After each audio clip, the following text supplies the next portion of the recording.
Mesdames et messieurs, bonjour et bienvenue sur les antennes de Selem TV. Vous suivez l'interview de Selem et soyez-en remerciés. Notre monde est parcouru de tensions de tous ordres et de toute nature. Des tensions sociales, économiques, politiques, alimentaires, sécuritaires et j'en passe. Bref, des tensions existentielles, j'allais dire. L'Afrique de l'Ouest est particulièrement secouée par des crises à n'en point fini, des attaques terroristes d'une extrême violence qui mettent à mal les politiques de développement élaborées par nos dirigeants. Et cette situation ne laisse personne indifférente. Et c'est dans ce cadre d'ailleurs que je reçois aujourd'hui une équipe de l'association, de l'Union fraternelle des peuples du Conseil et de l'Entente. Et j'ai l'honneur d'avoir ici ses premiers responsables. Le premier, c'est M. Bambara Séraphin. Il est le président de cette union. M. Bambara, bonjour. Bonjour. Comment allez-vous? Dieu fait grâce, ça va très bien. Dieu merci. Alors, à ma gauche, j'ai Serge Lat. Il est le secrétaire général de cette union. Monsieur Lat, bonjour. Bonjour, monsieur. Comment allez-vous? Par la grâce de Dieu. Très bien habillé. Merci. J'ai oublié également d'apprécier le Faso d'Afani. Je vous en prie. Alors, l'Union fraternelle des peuples du Conseil de l'Entente, c'est quoi?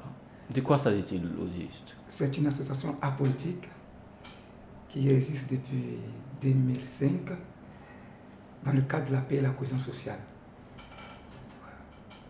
Alors, depuis 2005, vous avez dit apolitique, ça œuvre dans le cadre de la paix. Et quelles sont les actions que vous avez menées jusque-là? Nous avons d'abord donné du sang, parce que le sang c'est la vie, le don de sang. Dans toutes les communes, dans toutes les contrées de la Côte d'Ivoire, nous avons apporté du sang. Nous avons donné du sang. Nous avons fait des actions de vaccination. Nous avons fait des cultes dans les églises, dans les mosquées. Nous avons fait des dons aux pauvres veuves et aux orphelinats. Alors, monsieur Serge, je disais tantôt que cette partie de l'Afrique est secouée par des attaques terroristes. Nous avons vu récemment le Burkina Faso, le Mali, le Niger et même le Bénin récemment, qui d'aucuns pensaient peut-être que c'est un pays qui était quand même épargné. Malheureusement, hélas, nous l'avons vu. Et c'est l'œuvre des personnes qu'on appelle communément les Barbies, que moi je qualifie d'idiots en réalité, et dont la foi ne pèse pas plus qu'un chevet. Selon vous, comment peut-on en arriver là, en tant que leader d'une association, mais aussi en tant que citoyen de cette partie de notre continent? Comment peut-on expliquer ces attaques-là? Bon, je pense que, comme vous l'avez dit tout à l'heure, tantôt, c'est des idiots. Parce que ôter la vie d'une personne, c'est pas bien. Le Seigneur ne le conseille pas.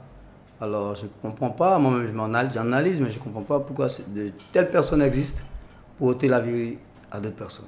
Et c'est pourquoi vous êtes là, d'ailleurs, les hommes de Dieu.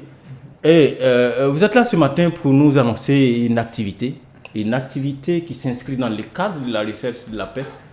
C'est une messe d'action de grâce. Racontez-moi ça un peu, monsieur Bambara. Une messe d'action de grâce pour la paix et la cohésion sociale et la réconciliation.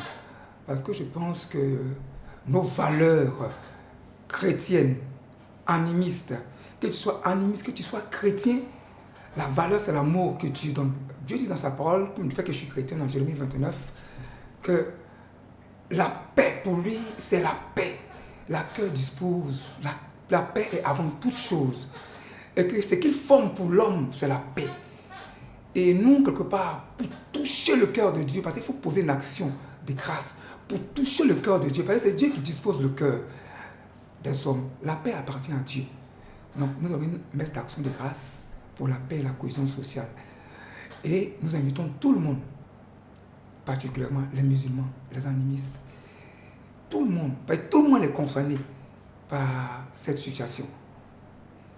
Alors, Serge, cette messe d'action de grâce, M. Bambara l'a si bien dit, mais elle a lieu où et quand? Elle a lieu et comment? À l'église Saint-François-Xavier d'Abobo, le dimanche prochain à partir de 8h, sur la paroisse d'Abobo. Alors, qu'est-ce qui sera dit et qui sont ceux-là qui vont les dire si ce n'est pas un secret? Je vais passer la parole au président qui... Oui, cette messe, nous invitons tous les chefs traditionnels d'Abobo et nous avons associé à cette cérémonie le ministre de la Défense, le maire d'Abobo, M. Ahmed Bakoliko, qui est sur son haut patronage. Et nous avons associé un grand leader de la diaspora, M. Moumouni Probawa, qui gère un mouvement qu'on appelle C'est le moment, et qui parle aussi de la paix et de la cohésion sociale. Et nous l'avons associé à cette chose-là, et c'est sous son haut patronage.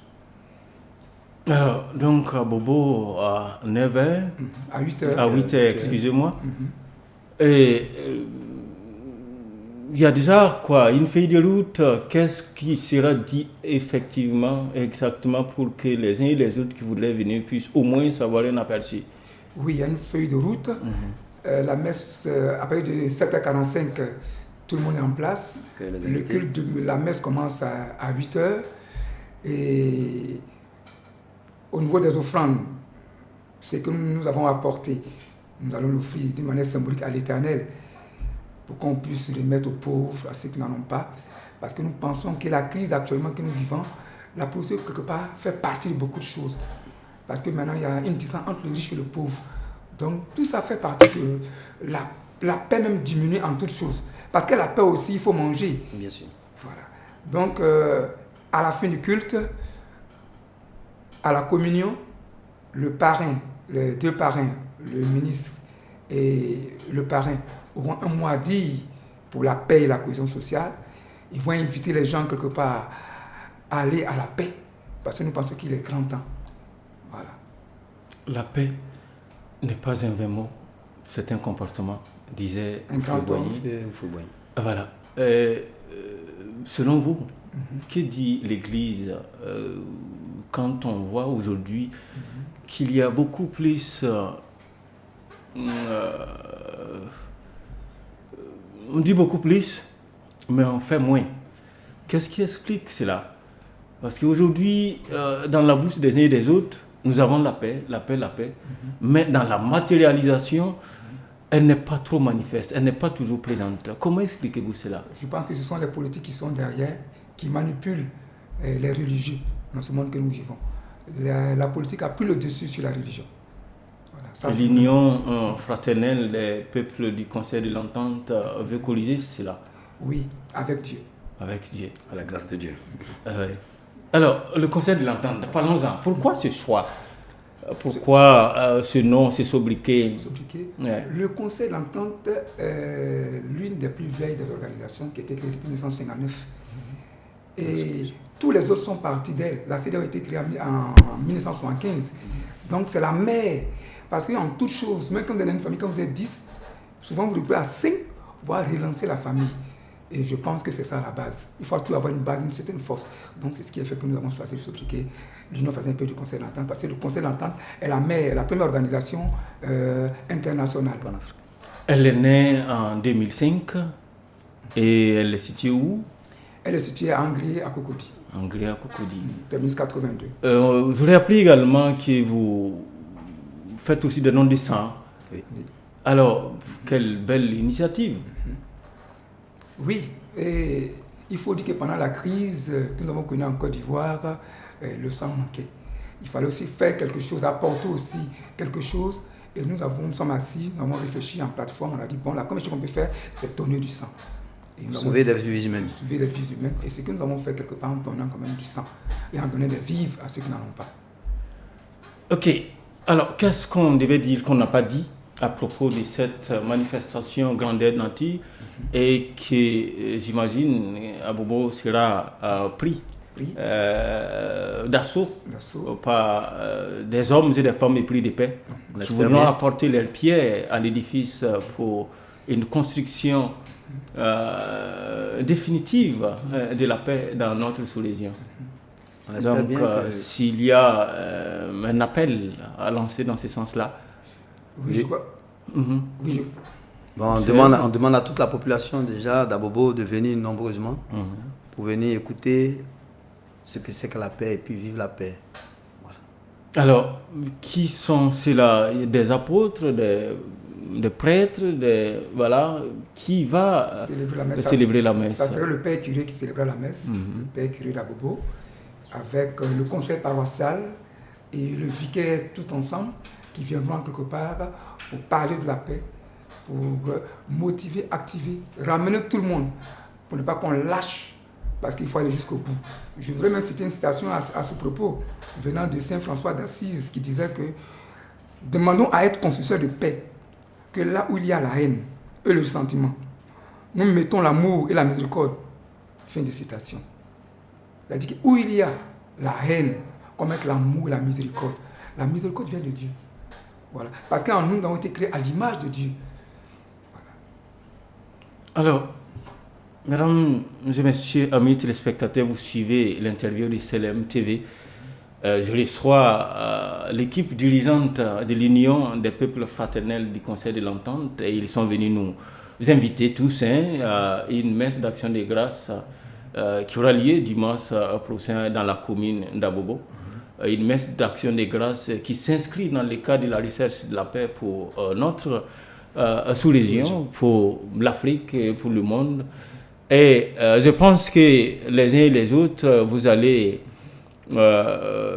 honorer de votre présence cet événement majeur, car le Conseil de l'Entente, comme l'a dit, c'est pas, ça va au-delà des frontières ivoiriennes. Donc c'est un événement grandeur nature et qui veut cette fois-ci réunir pratiquement toute la sous-région. Pas de couleur, pas de race, pas d'ethnie. C'est seulement la foi, c'est seulement l'intention, c'est seulement la détermination de rechercher cette paix si chère à nos pères et à nos dirigeants. Donc c'est une invitation. Mais M. Bambara, un mot de fin pour... J'invite toute la communauté africaine, particulièrement tous les sons de la communauté du Conseil d'Entente, les Béninois, les Togolais, les Burkinabés, je vais même au-delà, les Maliens, les Sénégalais, que tout le monde vienne, tout le monde est concerné par la paix. La paix, c'est pour tout le monde, comme le dit la parole de Dieu, que c'est Dieu qui formule la paix dans le cœur de tout un chacun. Alors, monsieur Serge, un dernier mot? J'emboîte le pas au président pour dire encore l'invitation, que toute la population sorte nombreusement pour venir écouter ce message de paix. Alors, mesdames et messieurs, c'est la fin de cet entretien, interview de CLM. Nous avons été très ravis d'être en votre compagnie. Je rappelle que nous recevions M. Bambara Séraphin. Il est le président de l'Union fraternelle des peuples du Conseil de l'Entente. Et avec lui, il y avait également son secrétaire général, Lat Serge. Et ensemble, ils sont venus nous parler d'une messe d'action de grâce dans le cadre de la paix qui se tiendra à Abobo, la commune populaire d'Abobo. L'idée, c'est d'aller à l'encontre de toute la population, quelle que soit sa religion, sa couleur politique, ses origines. L'idée, c'est de rechercher une paix qui n'a pas de couleur, qui n'a pas d'ethnie, qui n'a pas de religion. J'ai été très, très ravi d'être en votre compagnie. Merci de nous avoir suivis. Au revoir et à très bientôt pour un autre numéro de CLM Entretien. D'ici là, portez-vous bien.